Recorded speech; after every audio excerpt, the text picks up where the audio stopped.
how do you feel about Emily in Paris? Because I have to ask you this. We're starting off strong, aren't we? Yes, we are. Sorry.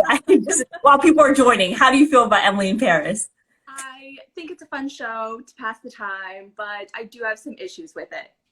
Yeah. Well, she doesn't file her taxes. At least I didn't see an episode on that. So red alert on my side too. Okay. Yeah, I don't think she does at all. All right, so we are talking about filing taxes abroad, unlike Emily in Paris. Real stuff as an American abroad. And we have Natalie here with us. She is the founder and CEO of MyExpat Taxes. So a true expert in taxes abroad. Before we jump into our questions, because I do have some questions I collected from the community, why don't you tell us a little bit about your background and how MyExpat Taxes came about? Of course. So I am from California. Maybe you hear it in my voice. A lot of people tell me they can hear it. So I'm from San Jose, California. I moved to Vienna, Austria. So not Paris, but I'm kind of close. Moved to Vienna, Austria in 2015, also for love, right? Okay. So my husband is Austrian. And then I found out I had to file US taxes and was like, wait a minute, what? So from there, I went down this path of Googling and I found, a couple of expat tax firms. I tried the Big Four. I tried all these options and they were so expensive. They did everything wrong for the most part. And so I said, there has to be a simpler solution because I remember using a tax software in the US. Why is there none abroad? And there was none at the time. And that's how MyExpat Taxes came to be. So I really wanted a software for my own tax filing. And I realized there's so many Americans out there that are just struggling filing their US taxes. And there's no reason to be that way. Or they just don't know. Or they just don't know. That's also a big one. They just don't know. So I heard also that you are an IRS enrolled agent. So this brings me to my first question is, what does that mean and how did you earn that qualification? Yes, so an IRS enrolled agent is a very special certification from the IRS themselves. So essentially what you do is you study up on US tax law and they have 3 big tests that you have to complete in a certain amount of time. And then if you pass all 3 tests, then you can become an enrolled agent. And essentially that means that the IRS sees you as being qualified in US taxes. And you have the same rights as a CPA, as a tax attorney in terms of, talking to the IRS and talking on behalf of clients to the IRS. So that's really what an IRS enrolled agent is. And I know a lot of people know about CPAs, but IRS enrolled agent is a certification that's specifically for US taxes, whereas a CPA is not always specifically for US taxes. You can have a CPA for a lot of different things. Okay. All right. So you're an expat abroad who literally has to file their taxes just like me. That's very reassuring. And you're also an IRS enrolled agent. Okay, that sounds pretty good.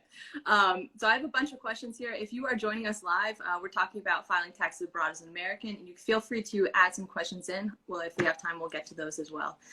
So the first, another question I have, it's not actually a question, it was a DM that I recently got from someone. And it's, I'll just read it to you. So it says, my tax guy said if I spent less than 2 weeks in the US at a time, I don't have to file taxes. What do you say to that, Natalie?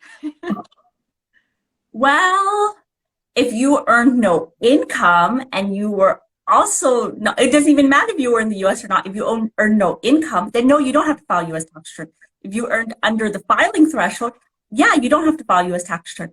If you earn over the filing threshold, so that's $12,550 as a single filer, or if you're married filing separately because you got a non-US citizen spouse, that's $5. Or if you're self-employed, that's $400 net self-employment profit. You need to file US tax return whether or not you're in the US, not in the US, it does not matter. And I think that's kind of the biggest misinformation is people that are in the US, their tax accounts in the US, they have no idea how that landscape looks like for us expats. And that is my biggest problem with especially a lot of expat tax firms. Their accountants are all based in the US. They've never stepped foot out of the States. They couldn't tell you the difference between France or Austria.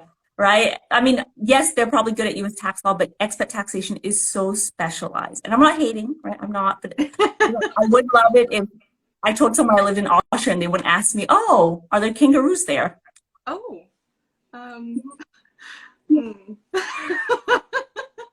okay. So would you say that most Americans abroad need to file taxes? If you're generally earning income, right, then yes, you do have to file taxes. So, I mean, of course, if you are living abroad and you're not earning that much income, right, if that's fine. You don't have to file US tax return. But if you are earning income, you generally do have to file US tax return.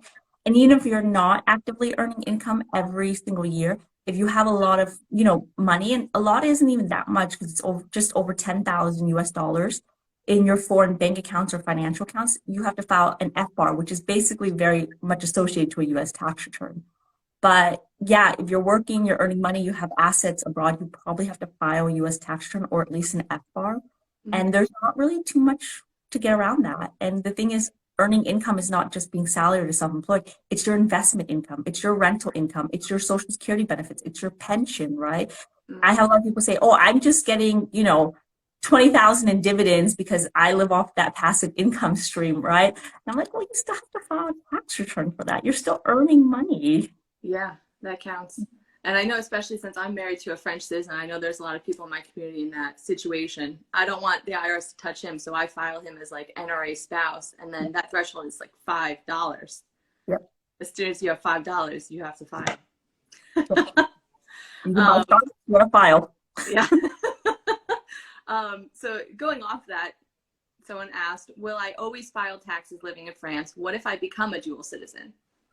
You still have to file taxes. And the thing is, it comes down to, are you a US citizen or not? And you don't even have to be a US citizen. It can be a US green card holder. So that's also a little bit thing to note there. But if you're a US tax resident, which sounds really misleading because it's not that you're a resident of the US, but it's that you're a US citizen and or green card holder, right? You have to file your US taxes if you meet the filing threshold. That's simply it. Yeah. Okay. I know, I'm sorry. Yeah, I know. It's there are benefits to being an American citizen. This is not one of them, filing taxes. Yep. So if someone realizes that they should have been filing US taxes and they haven't, what should they do? So if you haven't been filing taxes, the first thing is to not freak out, right? The IRS is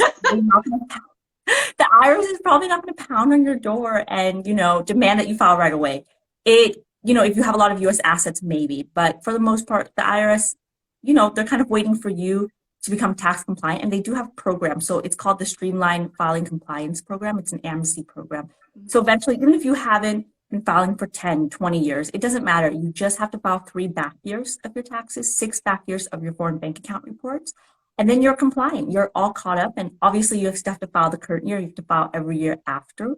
But that is a very easy way to catch up. I know easy is not the best word, but better than filing 10, 20 years, right? It's better than that. And we do offer that service in MyExpatTaxes. So you can literally do it yourself, right? Obviously, with help from the software, with help from a tax professional who reviews your application, but you don't have to spend $2,000, $3,000, $5,000. I don't even know what people charge sometimes for this whole program, right? But you don't have to spend so much money. And keeping in mind, if you haven't been filing, you'll probably get a refund for 2020 and 2021. And that's $1,800 for 2020, $1,400 for 2021. So essentially your tax prep fees would be covered.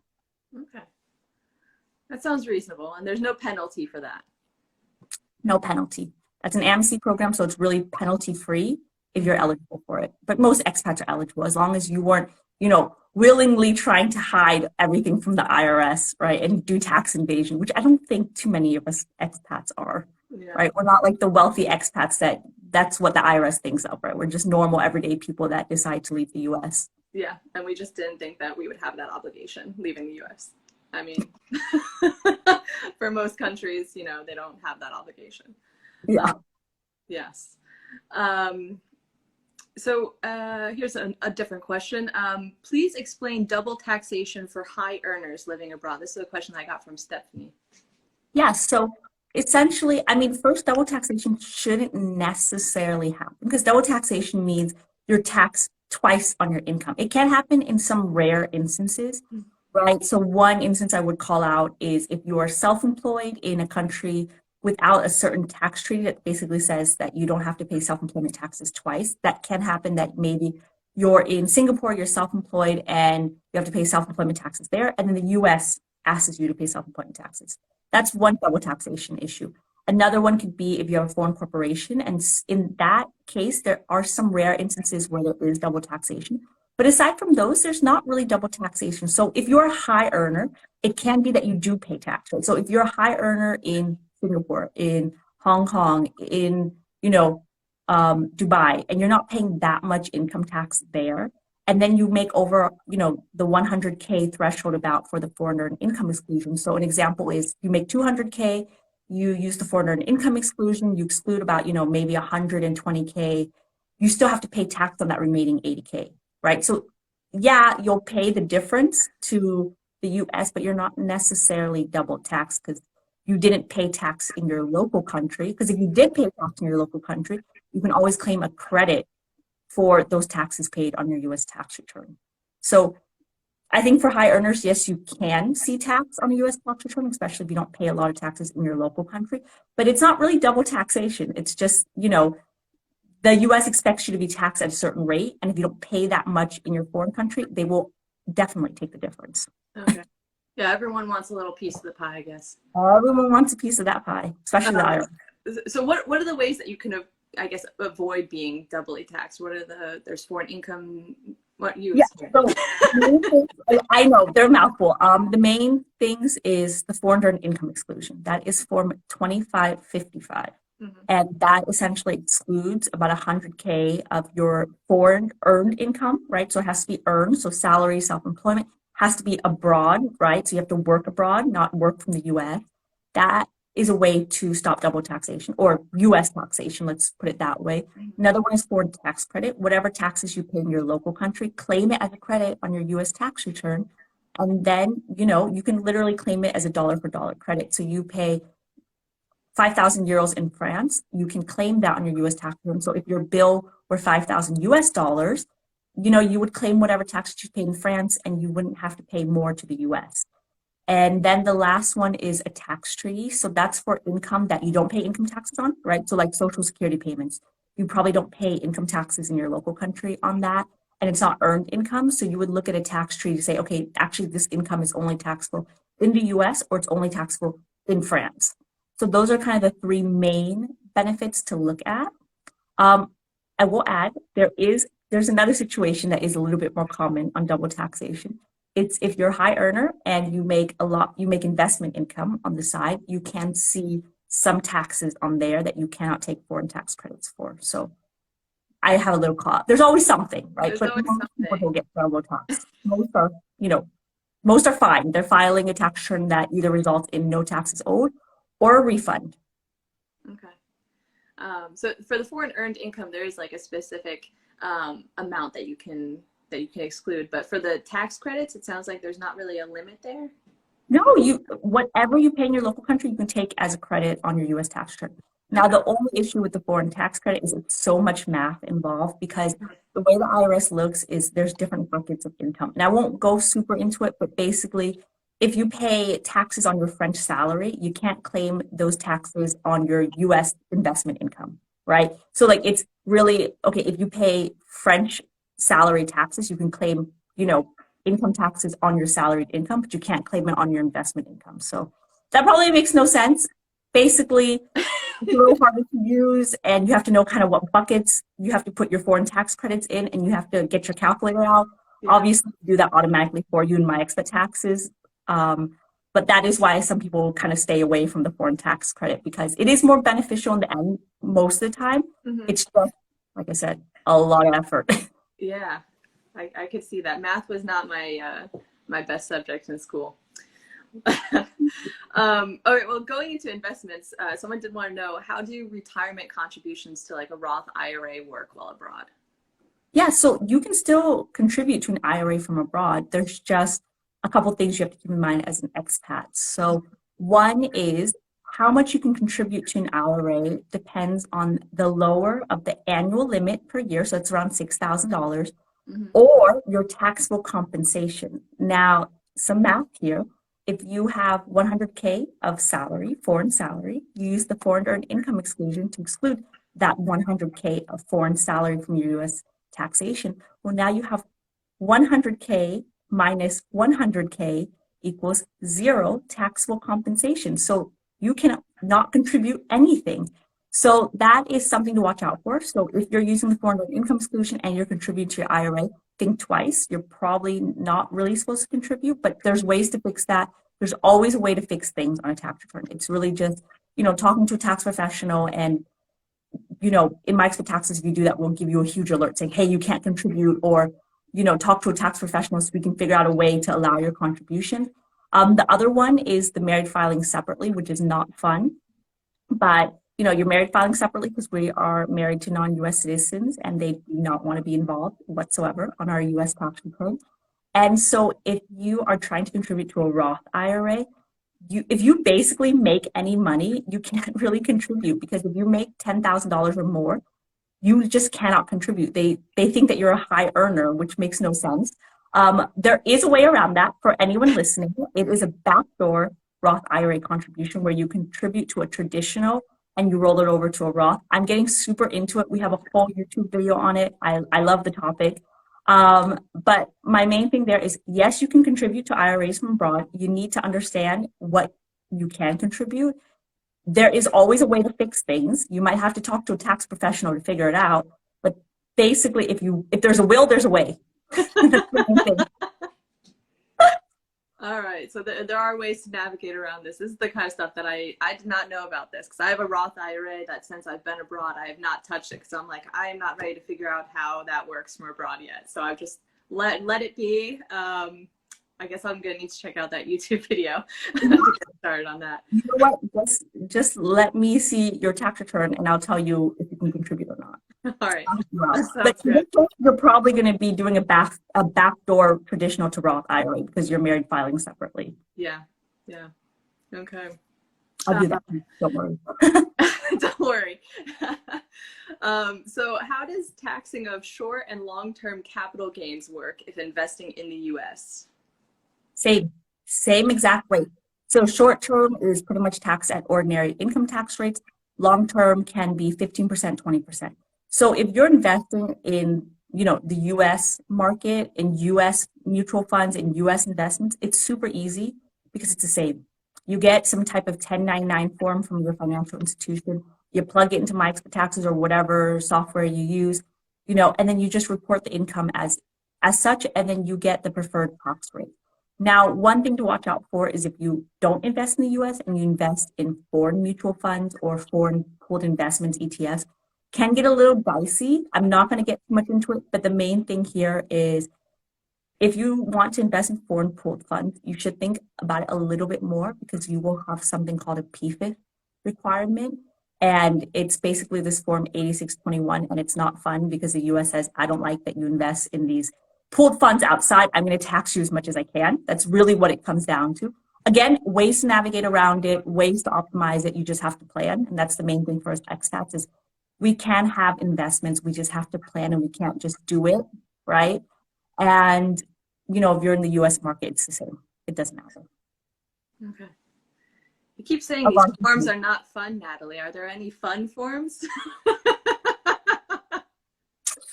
I don't know. No, I don't think there's any fun. No, there's no fun ones. Okay, just checking. No, there's no fun forms.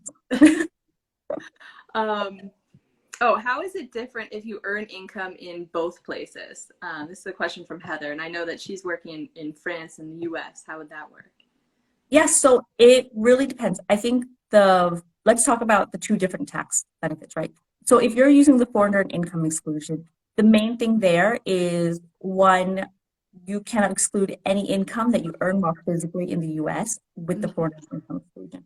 So you have to be very clear on that. If you work in the US for 2 weeks, that 2 weeks that you earn income there, you can't exclude it on the foreign earned income exclusion. So, you know, it will be fully taxable in the US. The other part is if you use the foreign tax credit, right, is do you declare your worldwide income in France or in your local country? And if you do have to report your worldwide income, which I assume most folks do, because once you're a tax resident, it's usually on your worldwide income. If you're paying income taxes on your US and French income in France, you can claim a foreign tax credit for it. So again, you're not really double taxed, but the main thing there is, one, understanding where your income is sourced. And again, it's always sourced where you physically are when you perform the work when it comes to salary. And then if you pay income taxes in your local country, make sure to claim those income taxes on your US tax return. Okay. All right. So I have I think a final question here. Is it possible to file taxes for free as an American living abroad? And what do those options look like? It looks like you printing out the forms yourself and filling it in and having an Excel sheet or a calculator right next to you. And then, I mean, it's not even free because then you have to print out, you have to put an envelope and you have to pay international shipping and postage. So I think nothing in the world is too free. There are, of course, free online tax softwares. So if you can somehow get it to work for your situation, amazing, right? I mean, I've heard of them like OLT, or, if you just look on the IRS, they have free filers. It's just that as an expat, it always gets tricky because, the forms that you need are usually not covered in these free tax softwares. And even if you do end up using a free tax software, you might miss out on things. So a lot of, like, one of the major amendments we end up doing, so people that come to us and they fix what we did in the prior years, it's because they use either a free tax software or they use, TurboTax or something like that. And then they just file US tax return. They try to do it for, the lowest price possible. And I get that. However, say they had children and then they ended up using the foreign income exclusion, and then they don't get the refund, the $1,400 per child. And so we end up having to amend it so that they get the most optimal tax approach. And that's kind of the thing, is that in expat tax return, there's so much strategy involved. And I really hope that people, it's a burden. I get that. It's totally a burden because it's another tax return to think about. But if you look at it as another tool in your kind of international wallet, it's actually amazing in terms of, okay, if you learn how to optimize it, you can contribute to your IRA.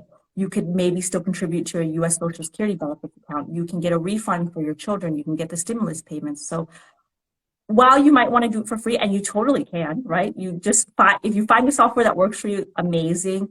If you want to print out and do it yourself, it's not free because you have to do the postage, but that's a different part of it. Just be aware that you should know which approach is best for your financial situation. Yeah, not a good answer, I know, sorry. But not that expensive. I mean, I know we're not free, but 149 euros is not much, and that includes the FBAR as well, which all these tax softwares and firms that might say, okay, we do expat taxes, do they do the FBAR? If they don't do the FBAR, they don't do expat taxes, because the FBAR is such an integral part of your US tax return. I think a problem with the US taxes is you really have to know what you're doing. Like, you can download that first sheet, but then you have to know, what other sheets do you need depending on your situation. And like you said, it's really easy to miss out on that kind of stuff. Yeah. I filed for free through the IRS website before, but then I wasn't able to because they don't accept an NRA spouse. So then last year I had to print it out, filled it out by hand. I was so mad at the IRS. I was like, you won't even let me submit it electronically. And then I got a call from them. I had to verify my identity because they were like, this is unusual activity. But they accepted it in the end, but it was a bit of a hassle. Yeah, it was a bit of a hassle. I mean, that's the thing too that drove me insane, because so the first year I moved abroad, I paid someone a lot of money for it and I did not like the result. The second year I did it myself. I printed it out. I had my Excel sheet. I did it. And I was like, what do you mean I can't e-file it? What do you mean I have to print it out, right? So I printed it out, I sent it, and then that's when it really got me. And I said, oh, we have to be able to e-file as expats, because even if you use, TurboTax or Tax Act or anything, the minute you have an NRA spouse, they're like, no, you can't e-file, which there's no reason for that. We allow NRA spouses to be e-filed. We e-file 99% of our tax returns, and the only reason we don't e-file is if the IRS says, okay, this person literally cannot e-file because there's something on their account. Okay, I'm sorry, in that case, we cannot e-file your return. But 99% we can't e-file because who wants to deal with international mailing? I know, right? And then it gets processed a lot slower as well. Years later. All right, I'm not seeing any additional questions, and I think I got through all the ones that people submitted in advance. So I do want to thank you for your time, Natalie, this evening. You've been a source of information. But if you're watching, if you have any other questions, check out MyExpat Taxes. Their blog is really a wealth of information. And if you're interested in using their software this year, you can use my discount code EH10 and you'll get 10% off. Is there anything else that you want to add, Natalie? Just that you shouldn't be scared to file US taxes. I know it sounds intimidating. I know, because you're laughing because I know you don't believe me. But you shouldn't be scared of it, right? I think the main thing is, yes, you have to do it, like I said, but think about, what you kind of want to achieve in terms of financials. If you want to invest, if you have children and you want to get that refund for your children. Mhm.